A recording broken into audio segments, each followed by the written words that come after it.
নতুন দল হিসেবে আত্মপ্রকাশ হতে যাওয়া জাতীয় নাগরিক পার্টির জন্য শুভকামনা জানিয়ে ফেসবুকে পোস্ট দিয়েছেন আইন বিচার ও সংসদ বিষয়ক উপদেষ্টা ডক্টর আসিফ নজরুল। শুক্রবার নিজের ভেরিফাইড ফেসবুক পেজে এক পোস্টে নতুন রাজনৈতিক দলটির জন্য শুভকামনা জানিয়েছেন। এর মধ্যে আখতার হোসেন ও নাহিদ ইসলামকে নিয়ে স্মৃতিচারণ করলেন অন্তর্বর্তী সরকারের আইন উপদেষ্টা আসিফ নজরুল।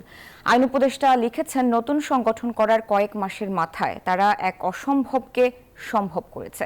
প্রবল, প্রতাপশালী আর নির্মম ফ্যাসিস্ট শেখ হাসিনার পতন ঘটিয়েছে। জুলাই গণঅভ্যুত্থানের ছাত্র তারুণ্যের প্রত্যাশা পূরণে শুরু হলো তাদের নতুন দলের অভিযাত্রা। জাতীয় নাগরিক পার্টির সবার জন্য অনেক দোয়া, শুভকামনা।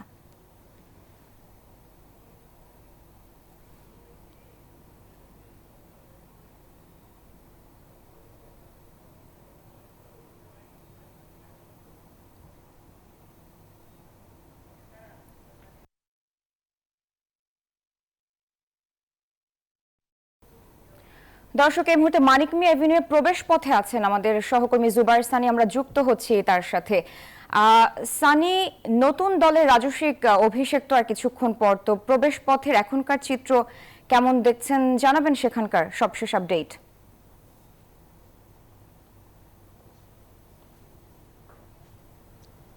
ধন্যবাদ সারা। বলা যায় যে পুরোপুরি প্রস্তুতি শেষ, আর মাত্র ঘন্টা খানিক পরে কিন্তু নতুন যে দল জাতীয় নাগরিক পার্টি সেটির আত্মপ্রকাশ হতে যাচ্ছে। এবং আমরা সকাল থেকে দেখেছি বিভিন্ন জেলা থেকে কিন্তু তাদের যারা নেতাকর্মীরা রয়েছে তারা কিন্তু এই মানিক মিয়া এভিনিউতে আসছিলেন। এবং এই নতুন একটি রাজনৈতিক দলের আত্মপ্রকাশকে কেন্দ্র করে কিন্তু আসলে সবার মধ্যে একটি বলা যায় যে নতুন আগ্রহ রয়েছে, উত্তেজনা রয়েছে। এবং আমরা প্রবেশ পথ মুখগুলোতেও যেটি দেখেছি যে এখনো অনেকে এসে জড়ো হচ্ছেন এবং বেশ সুশৃঙ্খল একটি আয়োজন তারা করেছেন। এবং যারা প্রবেশ করতে হচ্ছে তাদেরকে কিন্তু আসলে চেকিং পার হয়ে তারপরে ভিতরে প্রবেশ করতে হচ্ছে। এবং বলা যায় যে তাদের যে এবং এবং এবং তাদের যে চেয়ারগুলো রয়েছে সেই চেয়ার সুন্দরভাবেই আসলে সবকিছু ম্যানেজ করা হয়েছে। এবং দেখতে পাচ্ছেন যে ঠিক প্রবেশ মুখে সেখানেও কিন্তু বিভিন্ন নেতাকর্মীরা এসে জড়ো হয়েছে এবং সেখানে সুশৃঙ্খলভাবে যাদের কার্ড রয়েছে তারা ভিতরে প্রবেশ করতে পারছেন। আশা করা হচ্ছে যে কয়েক লাখ মানুষের এখানে আগমন ঘটবে এবং সেক্ষেত্রে কিন্তু বলা যায় যে আইনশৃঙ্খলা পরিস্থিতি থেকে শুরু করে যে নানা যে ব্যবস্থাপনাগুলো রয়েছে সেগুলো কিন্তু আসলে ঠিকঠাক করা হচ্ছে। কিছুক্ষণ আগে আমরা দেখছিলাম যে মঞ্চের যে কাজগুলো সেগুলো শেষ করা হয়েছে। এখানে যারা রয়েছেন তারাও কিন্তু আসলে এখন ব্যস্ত সময় পার করছেন। নতুন যে রাজনৈতিক একটি দল আসছে আর মাত্র কয়েক ঘন্টার পরে, সেই দলটি কেমন হবে, সেই দলের আসলে তারা কোন আঙ্গিকে রাজনীতি করবে সেই বিষয়গুলো নিয়েও কিন্তু আসলে সবার মধ্যে বেশ আগ্রহ রয়েছে। এই দলটিকে আসলে মধ্যপন্থার দল হবে নাকি ডানপন্থার দল হবে, কিন্তু তারা যেটি বলছেন যে তারা মধ্যপন্থার রাজনীতি তারা করবেন। এবং সবকিছু মিলিয়ে বলা যায় যে ছাত্রদের এই জুলাই আগস্টের গণঅভ্যুত্থানের মধ্য দিয়ে যে ছাত্ররা সাবেক স্বৈরাচার সরকারের যে পতন ঘটিয়েছিল সেই তারাই কিন্তু এখন রাজনীতিতে আসছে। তারা যেটি বলছেন যে তারা নতুন একটি বাংলাদেশ উপহার দিতে পারবেন এই রাজনৈতিক দল গড়ার মধ্য দিয়ে। মোহাম্মদুল খান তিনি আমাদের আরেক সহকর্মী, তিনি রয়েছেন সমাবেশের স্থলে। আমরা তার কাছ থেকে জানতে চাইবো যে মোহাম্মদুল, সর্বশেষ প্রস্তুতি কেমন দেখছেন জানাবেন।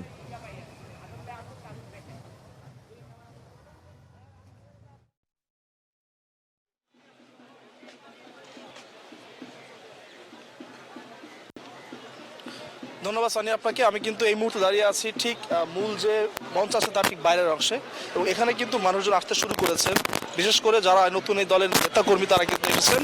এবং আমরা কিছুক্ষণ আগে দেখেছি মিছিল করে এখানে আসতে, এবং এখন কিন্তু একটি বড় অংশ ভেতরে যাচ্ছেন এবং যাদের কাছে আসলে এই মুহূর্তে পাস আছে তারা ভেতরে প্রবেশ করছেন। এবং এছাড়াও যে নেতাকর্মীরা ঢাকার বাইরে থেকে আসছেন তাদের জন্য কিন্তু বাইরে অবস্থানের ব্যবস্থা রাখা হয়েছে। এবং বাইরে বিভিন্ন অংশে কিন্তু আমরা দেখেছি নামাজ হয়েছে এখানে, যে পঞ্চায়েত কাছে জুম্মার নামাজ আদায় করা হয়েছে, তাই বড় একটি অংশ কিন্তু সেখানে রয়ে গিয়েছিল। এবং এখনও কিন্তু নেতাকর্মীদের বড় একটি অংশ আশপাশের যে মসজিদগুলো আছে সেখানে অবস্থান নিয়েছে এবং সেখানে নামাজ পড়ছেন। এবং নামাজ শেষে কিন্তু তারা এখানে আসছেন, যার কারণে কিন্তু বড় একটি অংশ এখনো এখানে এসে পৌঁছায়নি। তবে ধারণা করা হচ্ছে যে 2:30টার মধ্যে কিন্তু এখানে তাদের যে কাঙ্ক্ষিত লক্ষ্যমাত্রা, লক্ষাধিক মানুষের, সেই মানুষ কিন্তু আসতে শুরু করবে। যদিও এখন পর্যন্ত আমরা লক্ষাধিক মানুষ কিন্তু দেখিনি। এখন পর্যন্ত কিন্তু 5 থেকে 6,000 লোক এসে উপস্থিত হয়েছেন এবং বাকিরা কিন্তু এখনো দফায় দফায় আসছেন। যেহেতু বাংলাদেশের বিভিন্ন জেলা থেকে বিভিন্ন জেলা কমিটির তত্ত্বাবধানে লোকজন আসছেন, সেহেতু ধারণা করেছেন নেতাকর্মীরা যেখানে কিন্তু বেশ বড় একটি জামায়াত হবে এবং তারা কিন্তু এখানে আসবেন। বিকাল 3টায় কিন্তু মূল অনুষ্ঠান শুরু হবে এবং এখানে কিন্তু মানিক এভিনিউর পুরো রাস্তাটা বন্ধ করা হয়নি। এক পাশে কিন্তু এই সমাবেশের আয়োজন করা হয়েছে এবং আরেক পাশে কিন্তু যান চলাচল স্বাভাবিক রয়েছে।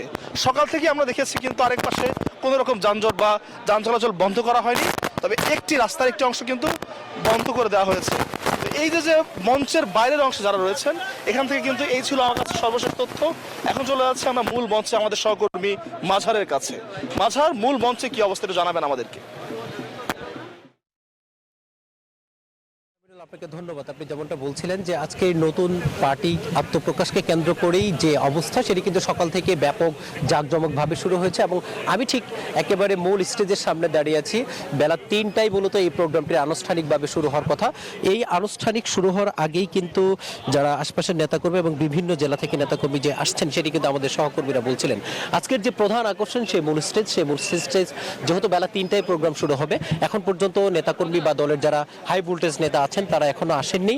ঠিক এই জায়গাটিতে যেহেতু কূটনৈতিক জোনের সদস্য, বিভিন্ন রাজনৈতিক দলের নেতৃবৃন্দ এবং সিভিল সোসাইটির নেতৃবৃন্দ, সামরিক বাহিনীর সাবেক সদস্য তারা আসার কথা রয়েছে। ফলশ্রুতিতে এই জায়গাটাকে কিন্তু ইতিমধ্যেই সিকিউরিটি জোনের আওতায় নিয়ে আসা হয়েছে এবং তাদের পক্ষ থেকে বলা হচ্ছে এই জায়গাটিতে যেন কোনো ধরনের বিশৃঙ্খলা তৈরি না হয় এবং এই প্রোগ্রাম ঘিরে আইন শৃঙ্খলা রক্ষাকারী বাহিনীর সাথে সাথে জাতীয় নাগরিক কমিটি এবং বৈষম্য বিরোধী নেতৃবৃন্দ যারা আছেন তারা কিন্তু সকাল থেকে দায়িত্ব পালন করছেন এবং এই যে আজকের যে মূল আকর্ষণ জাতীয় নাগরিক পার্টির যে আত্মপ্রকাশকে কেন্দ্র করে যে উচ্ছ্বাস এবং উদ্দীপনা, সেটি কিন্তু আপনি দেখতেই পাচ্ছেন যে মূল মঞ্চের সামনে কিন্তু সুন্দর করে সাজানো হয়েছে এবং বিভিন্ন নেতাকর্মী বা দলের যারা আছেন তারা যেহেতু আসবেন তাদেরকে সুন্দরভাবে বসার ব্যবস্থাও তারা করেছেন এবং আমরা তাদের সাথে কথা বলি যেটি জানতে পেরেছি নতুন দলের আত্মপ্রকাশকে কেন্দ্র করে সারা দেশে যে উচ্ছ্বাস এবং উদ্দীপনা সেটি কিন্তু বেলা 3টার পর আনুষ্ঠানিকভাবে শুরু হবে এবং সেই অনুষ্ঠানে বক্তব্য রাখবেন এই যে জাতীয় নাগরিক পার্টির যে সদ্য নির্বাচিত যে আহ্বায়ক নাহিদ ইসলাম, যিনি তথ্য উপদেষ্টা থেকে পদত্যাগ করেছেন। বক্তব্য রাখবেন